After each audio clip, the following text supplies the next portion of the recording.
Estamos de volta com o seu Balanço Geral. Aqui ninguém cochila, ainda às 6h30 até às 8h05 da manhã, com muita informação. E agora vamos falar sobre saúde. Hoje o assunto é distúrbios do sono. Roda a vinheta, produção.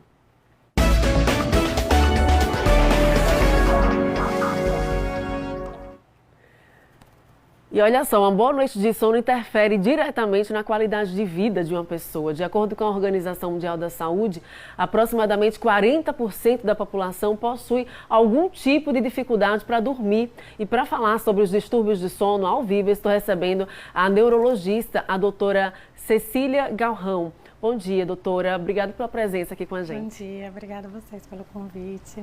Bom dia, pessoal. Bom dia. A gente está no ar desde as 6h30 da manhã, muita gente consegue acordar cedo, outras pessoas nem tanto. Tem muita gente que se queixa porque acorda várias vezes à noite. São diversos os problemas que podem provocar alterações e problemas no sono, né, doutora? Vamos então às primeiras perguntas aqui no telão do Balanço Geral. Bom dia. Bom dia, Tamires. Bom dia, doutor. Eu me chamo Elaine Reis. Gostaria de saber quantas horas por dia é preciso dormir para ter uma boa saúde? Bom dia, Elaine. Bom, existe uma história de que, teoricamente, cada um precisa dormir uma quantidade de tempo determinada, né? Mas a gente sabe que, idealmente, a gente deve dormir entre 7 e 8 horas, né, por noite.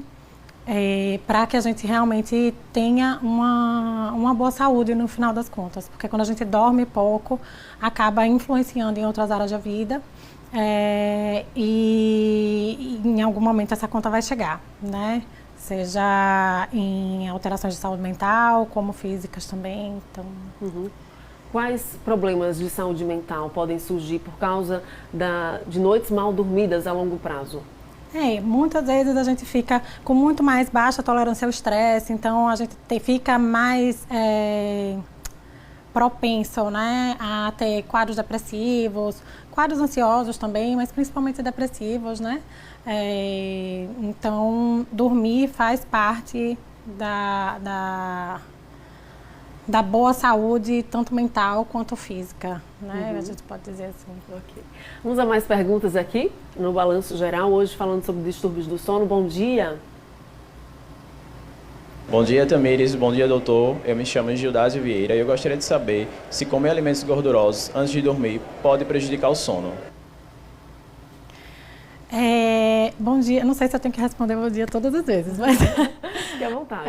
Alimentos gordurosos, na verdade, tanto alimentos pesados de uma maneira geral, então até carne mesmo que não seja gordurosa, mas alimentos mais difíceis de digerir realmente dificultam o nosso sono, né? Então, idealmente, a gente tem que fazer uma alimentação um pouco mais leve, né? Não é que a gente precise excluir completamente as carnes, mas, se possível, tentar comer uma carne de mais fácil digestão, então comer um peixe, comer esse tipo de coisa, e os carboidratos, né, de preferência, se puder não ser carboidrato simples, a gente comer um carboidrato mais complexo, eles até ajudam um pouco algumas pessoas a dormir até melhor. Tipo então, o quê? A batata doce, o cuscuz também é uma boa opção, né? Coisas que a gente tem muito disponível aqui no estado da gente, que às vezes a gente vai deixando para trás para comer coisas mais fáceis, mas que não são tão benéficas, né, para a saúde da gente.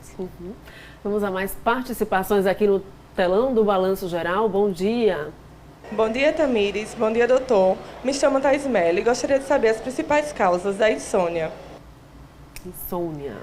Thais, minha filha, as principais causas da insônia, no momento, a gente pode falar que são as doenças de saúde mental mesmo, certo? Então, a gente vive num mundo que faz a gente ficar ansioso o tempo todo. Então, é um mundo muito acelerado, né? A gente está o tempo todo conectado. Então, assim, tudo isso faz com que a gente tenha mais casos de depressão, mais casos de ansiedade, né? E essas são as principais causas de insônia, né? E aí a gente tem a péssima higiene do sono, que todos nós fazemos, né? Por mais que você diga assim, a Cecília, neurologista, sabe toda a cartilha da higiene do sono.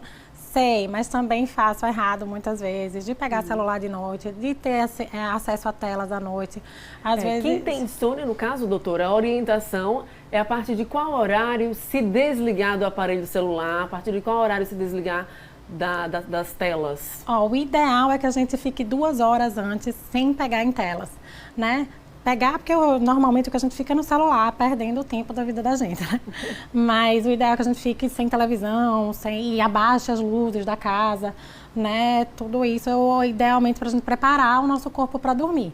Né? Então, 2 horas antes seria o ideal. Eu sei que às vezes é difícil, então eu sempre peço para eles irem, para o pessoal no consultório tentar ir fazendo 10 minutinhos antes, 10 minutinhos antes. E aí se a pessoa tem insônia e ela insiste, por exemplo, em assistir filme à noite e ficar no aparelho celular, isso dificulta ainda mais, né? Dificulta e às vezes as pessoas dizem, mas eu assisto e me ajuda a pegar no sono. Tem gente que até pega no sono naquilo ali, mas podia ter dormido antes, né? Se tivesse fora da televisão. E o sono acaba ficando um pouco mais agitado também quando a gente fica assistindo determinados programas ou fica no Instagram, que é o mais comum, TikTok, essas coisas, porque são coisas que hiperestimulam a gente. Né? Vamos a mais participações aqui no telão. Mais perguntas. Bom dia. Bom dia, Tamires. Bom dia, doutor. Eu me chamo Maria de Jesus, sou do Rio Grande do Norte. E eu queria saber por que quem tem ansiedade tem dificuldade para dormir. Justamente por conta desse pensamento acelerado, né? A cabeça da gente não para em momento nenhum. Então, essa dificuldade de descansar a cabeça vai fazer com que a gente não consiga pegar no sono, porque a gente está o tempo todo preocupado, pensando no que é que vai fazer, no que é que tem, nos medos que tem, porque a ansiedade envolve muito medo, né? Antecipando as coisas e isso daí não deixa a gente relaxar, não deixa a cabeça, o corpo relaxar para a gente conseguir dormir. Então aí a orientação para os ansiosos e ansiosas fazer atividade física. Sim, porque a atividade física vai justamente contra essa estimulação, né? Essa hiperestimulação. Então, fazer atividade física vai fazer com que a gente acabe relaxando, né? O dia inteiro, na verdade, né? Não só à noite. Ele faz o estímulo contrário aos estímulos gerais e os estímulos da ansiedade propriamente dita, né? Mas a gente vive num mundo que é feito para a gente ficar cada vez mais ansioso. Se a gente está mais ansioso, a gente consome mais, a gente compra mais, a gente acaba perdendo mais tempo em rede social, achando que a gente está descansando, quando na verdade a gente está ali sendo objeto de consumo mesmo, né? O tempo todo. Sim. Vamos a mais perguntas aqui? Hoje falando sobre distúrbios do sono. Bom dia. Bom dia, Tamires. Bom dia, doutor. Eu me chamo Jaqueline Soares e eu gostaria de saber, aquelas pessoas que acordam para trabalhar durante a madrugada e têm medo de perder o horário, quais as consequências disso para o sono? O medo de perder o horário vai ser justamente isso, né? A ansiedade. Você já vai dormir com medo. Então, você acaba que não relaxa a ponto de conseguir dormir e ter um sono tranquilo. Então, esse, na verdade, seria a dificuldade da pessoa que tem essa característica, né? E quando a pessoa fica acordando várias vezes durante a noite, com medo de perder o horário, acorda mais cedo, achando que está no horário, na verdade não está. Essa quebra do sono, quais são os prejuízos para a saúde? Seria a mesma ideia, é um tipo de insônia, né? Então, seria a mesma ideia do aumento do risco de pressão alta, diabetes. A gente também tem um aumento do risco de doenças cardiovasculares, as pessoas que dormem menos tem mais um risco aumentado, né, para doenças cardiovasculares também. Dor de cabeça, por exemplo. Dor de cabeça, exatamente, que é uma coisa super comum da gente ver, né? Então, todas essas coisas estão envolvidas aí na insônia, né? E aí as insônias a gente tem isso, tem insônia para começar o sono, dificuldade de começar o sono, dificuldade de manter o sono, aquela pessoa que acorda um pouco antes, então na anamnese que a gente conversa e vê quais são as características de cada um e tenta orientar melhor o paciente. Vamos a mais perguntas aqui no telão. Bom dia. Bom dia, Tamires. Bom dia, doutor. Eu me chamo Júlio César. Eu gostaria de saber das consequências da apneia obstrutiva do sono.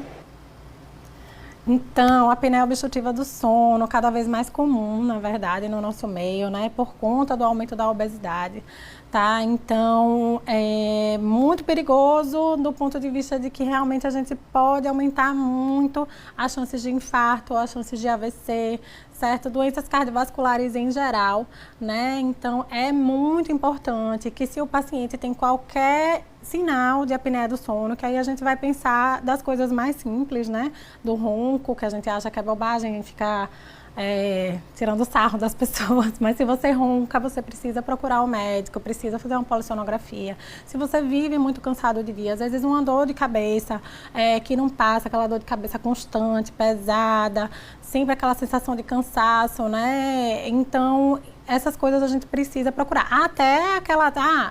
a pessoa está dormindo e percebeu que acordou meio engasgada. Isso já seria um sinal mais clássico, mas que nem sempre aparece, né? E é uma doença que a gente realmente precisa abordar e tem o tratamento e faz uma diferença absurda, né? A gente tratar esses pacientes com apneia do sono, às vezes até a apneia do sono leve, faz uma diferença muito grande na qualidade de vida das pessoas. Como é o tratamento? A gente tem 2 tipos de tratamento, né? A gente tem tanto um dispositivo que a gente coloca na boca do paciente, né, que é feito com um dentista, especialista em sono. O dentista faz esse dispositivo para baixar a língua e não deixar que a língua caia quando a gente durma à noite, né?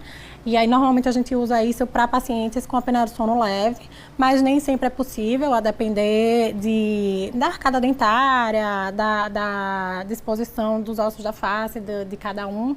E aí, a gente tem as outras opções, que são os CPAPs, né, que existem diversas máscaras diferentes. Normalmente, quando a pessoa vai alugar ou comprar o seu CPAP, vai lá e testa várias máscaras para ver qual se adapta melhor